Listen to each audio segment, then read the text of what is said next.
कम 4 प्रकार के देव होते ऐसा कहा गया है। उनमें मध्यलोक में रहने वाले 3 देव होते हैं, भुवनवासी, गंधर्व और ज्योतिष। ये सारे के सारे मध्य लोक में ही रहते जहाँ पर आप लोग रहते हैं। यहाँ पर आपके पास बैठ करके अदृश्य रूप से सुन भी रहे होंगे।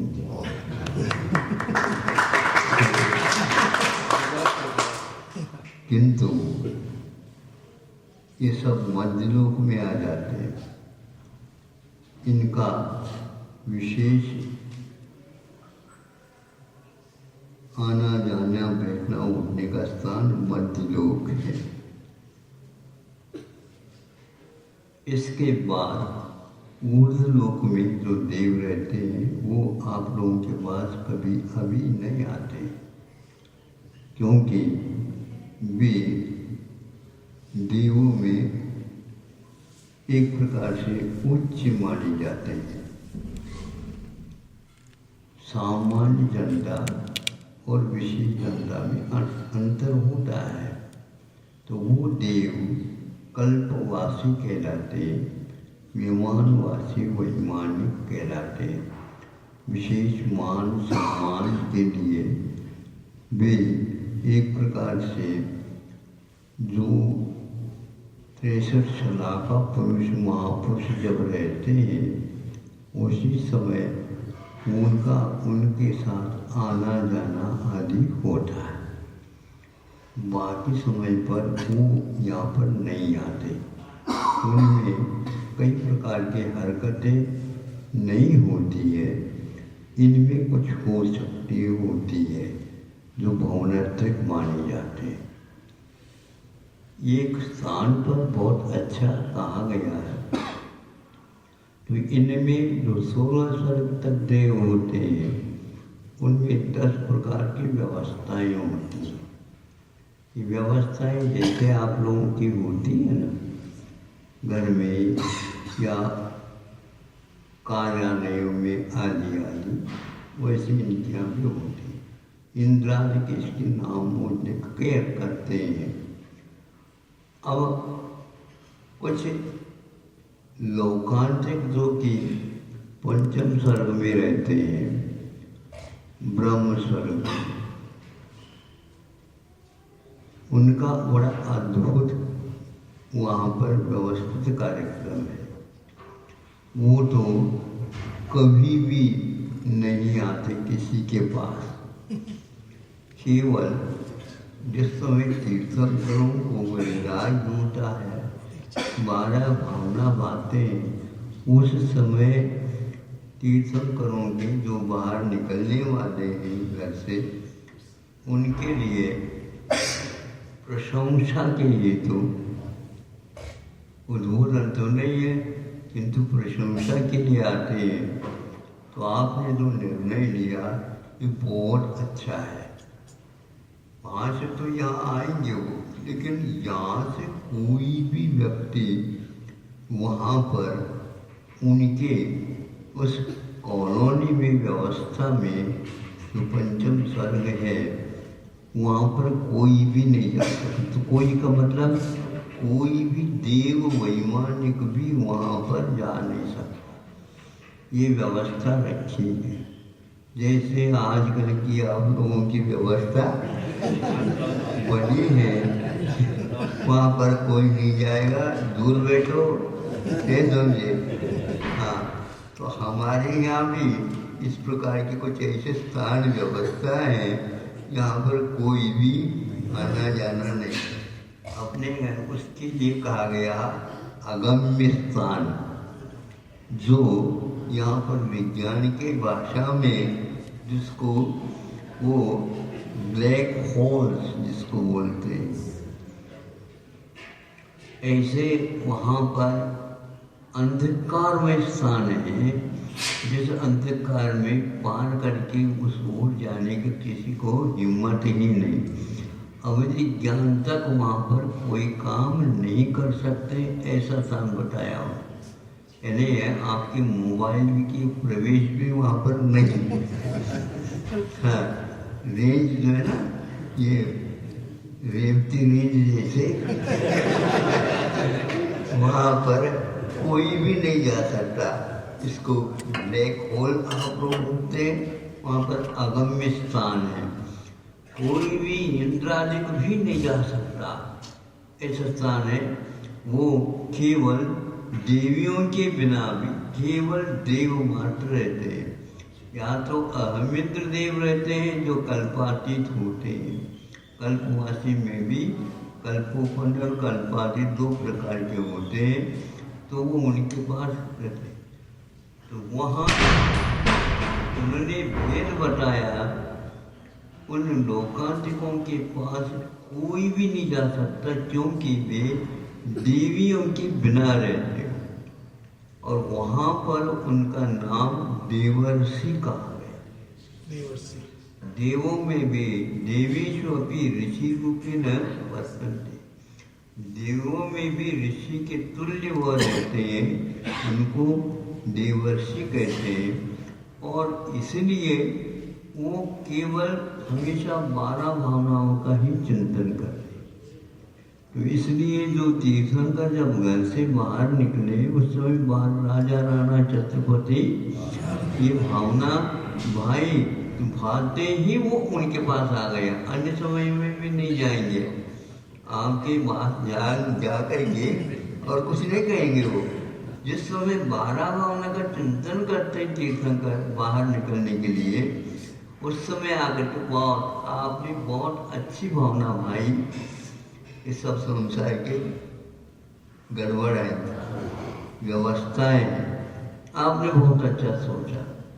तो उस समय वो आते हैं लोकांतिक देव, लाखों में रहते हैं, करोड़ों में तो है ही नहीं, असंख्य तो है ही नहीं। और उनका जीवन पूर्व में मुनि बन करके ही वहाँ पर लोकांतिक बनते हैं। मुनि लोग हमेशा हमेशा 12 भावनाओं का ही चिंतन प्राय करके करते, ध्यान दे वो करते रहते हैं और एकांत में रहते हैं। वहाँ पर देवियों का भी आना जाना नहीं होता है, देवों का भी जब आना जाना नहीं होता, देवियों का भी कोई नहीं होता। हाँ, वो आज्ञा ही नहीं वहाँ पर, बिल्कुल अगम्य स्थानों में वो रहते हैं, उन्हें वहाँ पर जा ही नहीं सकते। ऐसा प्रबंध है। ऐसे क्यों है? विशेष प्रबंध है ये ऐसा।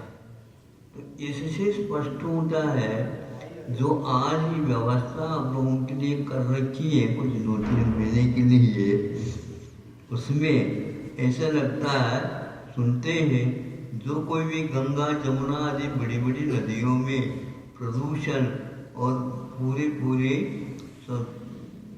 प्रदूषण से व्याप्त थे, वो अपने आप ही स्वच्छ जल उसमें हो गया बताते हैं इन दिनों में।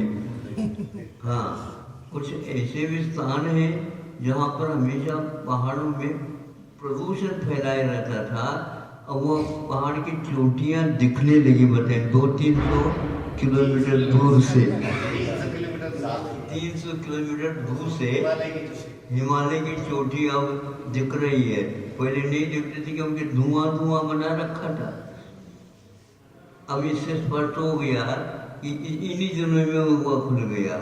तो प्रदूषण जो है आप लोग फैलाते हो, इसलिए ऐसा होता है। इन प्रदूषण के कारण ही अनेक प्रकार के रोग मानसिक भी होते हैं और शारीरिक भी होते हैं और बौद्धिक भी होते हैं। बौद्धिक क्या होता है महाराज? तो हम बताना चाहते हैं, बौद्धिक वो है एक प्रकार की जो उपाधियाँ हैं ना, ये उपाधियाँ, ये ग्रेजुएट है, ये शास्त्री है, ये उपाध्याय है, ये वो और है आदि आदि, इसके कारण भी भेदभाव होता रहता है। इसलिए अब सोच रहे हैं, बताते हैं, इन उपाधियों के कारण भी अनेक नौकरियां वगैरह गड़बड़ होती है ना, उसको भी कम करने का सोच रहे हैं। अब तो बहुत कुछ कम आप ही लोग कर लेंगे बिना कहे। हाँ, खाने पीने भी करेंगे और गाड़ियां भी कम रखेंगे। अब ये समझे गाड़ियां कहाँ रखना है, जहाँ कहीं भी गाड़ियां रख नहीं सकते हम। तो ऐसी स्थिति में रेलवे यात्रा बंद हो गई बताते हैं, बस यात्रा बंद है। आप अपने कार भले रखे हो लेकिन जहाँ कहीं भी ले जा नहीं सकते। ले जाना हो तो उसी कॉलोनी में रहो, बाहर सील हो चुका है, वही घूमते रहो, वही घूमते रहो। ठीक ऐसे नहीं घूमने देंगे, पुलिस से वहाँ पर खड़ी। हाँ नहीं कुछ नहीं, बिल्कुल। इससे स्पष्ट हो जाता है कि अपने आप ही संयम क्या वस्तु होती है। तो अभी याद आ गया मुझे कि लोकतांत्रिकों के पास देव कोई भी नहीं जा सकता। भुवनेश्वर तो जाए नहीं, किंतु कल्पवासी देव भी नहीं जा सकते, देवियां नहीं जा सकते, कोई भी नहीं जा सकता। यहाँ तक कि आपका जो अवधि ज्ञान है वो अवधि ज्ञान वहाँ पर काम नहीं करेगा। अगर विस्तार इसी को बोलते हैं। चक्रवर्ती के पास अवधि ज्ञान था बताते हैं, लेकिन अवधि ज्ञान लगाने के लिए तो माइंड भी चाहिए ना, बुद्धि भी चाहिए। बुद्धि नहीं चली उनकी, अवधि ज्ञान ही नहीं लगा पाए। तो इस प्रकार वहाँ पर व्यवस्थित कार्यक्रम चलता है। आना जाना किसी प्रकार से जो व्यवस्थित जहाँ पर रहता है, अपने आप ही शांति बनी रहती है। अपने आप ही जो है ये बोलो ना, ऐसा कहने की कोई आवश्यकता नहीं है। सब लोग मतलब इसका मतलब क्या हुआ? संकेत नहीं, एकदम स्ट्रिक्ट। ये बोलो नहीं, ये बोलो नहीं, ये बोलो नहीं, कुछ आवाज भी नहीं करे, अपनी आप धीरे धीरे हो जाता है। ऐसा तो है एक प्रकार से अच्छा लगता है, मनुष्य के लिए अच्छा लगता है।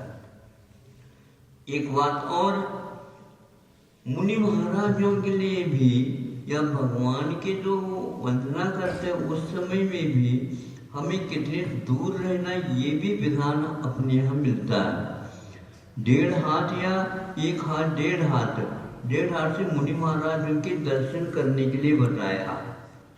पर चरण स्पर्श करने का तो कहीं भी उल्लेख मिलता ही नहीं। हाँ, इससे स्पष्ट होता है ये कोरोना है ना, इसमें तो बहुत ही अंतर से बैठने के लिए कहा गया है। इससे स्पष्ट होता है मुनि महाराजों के पास जो आनिका भी यदि मान लो आती है जाती है, आने के लिए प्रश्नोत्तर प्रायश्चित प्रतिक्रम आलोचना आदि करना होता है, आते हैं। तो आचार्य महाराज के पास से 5 हाथ दूर का, उपाध्याय परमेष्ठी के लिए 6 हाथ दूर का, साधु परमेष्ठी के लिए 7 हाथ दूर से वंदना करने के लिए कहा है।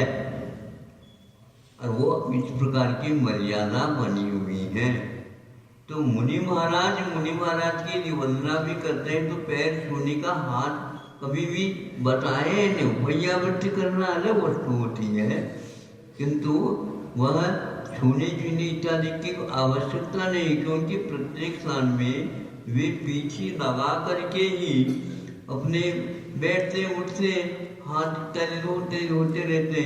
इसलिए स्पर्श करने से अनेक प्रकार की बातें हो सकती है, इसलिए छूना बताए नहीं।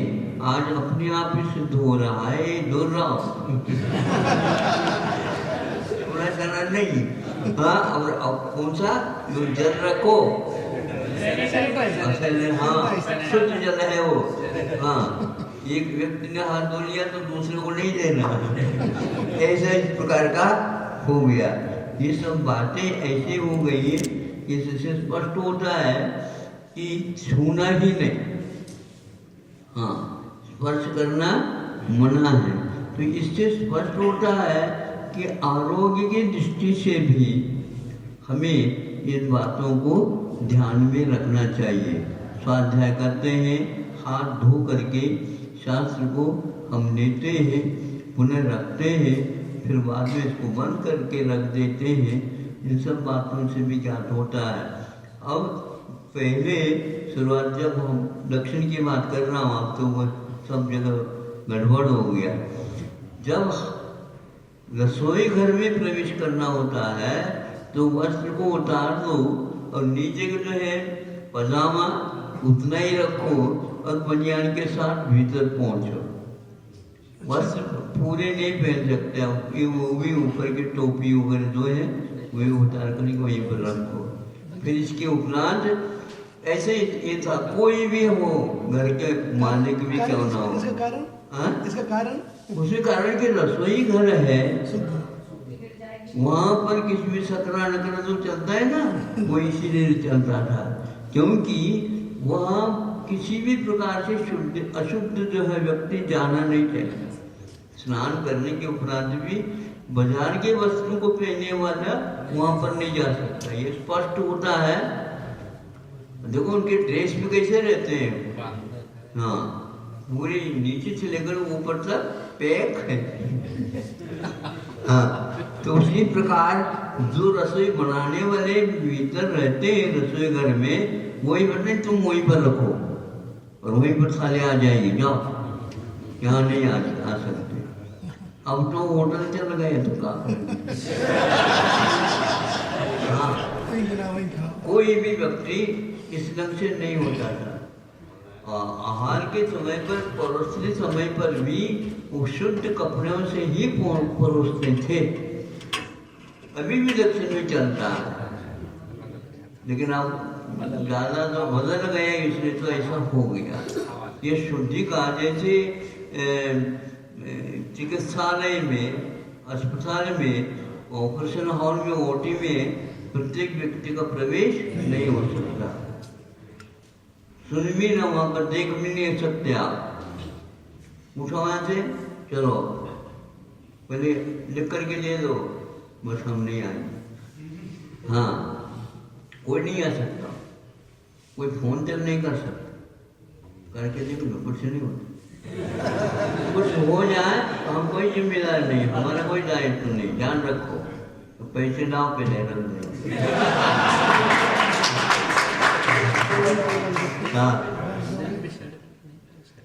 ये चित्त है। इसी प्रकार यहाँ पर होता था, अभी भी होता, होना भी चाहिए इस प्रकार।